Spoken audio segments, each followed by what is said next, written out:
Kia ora.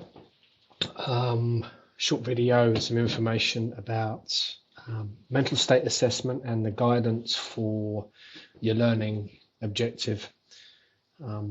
Year 1 students on placement in trimester 2.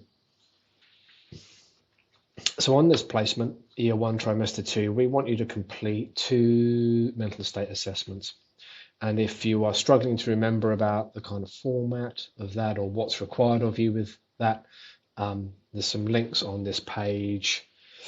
And don't forget the resource of the mental health textbook for the program.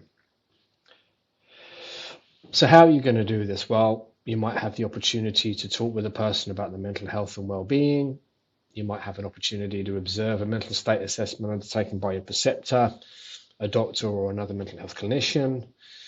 It might be appropriate for you to jot down some notes about that and then practice writing that up afterwards using the mental state assessment or Potomi framework. Another example is you might be providing care to somebody over a few days or observing an extended interaction between the person and the health professional, and choose to practice writing relevant observations within that framework. So what do you do if it's difficult to achieve this outcome on a placement?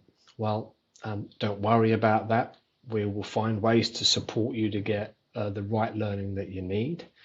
And if you're finding it hard to translate scribbled notes you've taken by the bedside or in observing an assessment, again, when you step away from that assessment space, take an opportunity just to kind of draft out your thinking and then discuss that with your preceptor or with us, your lecturers or clinical academics.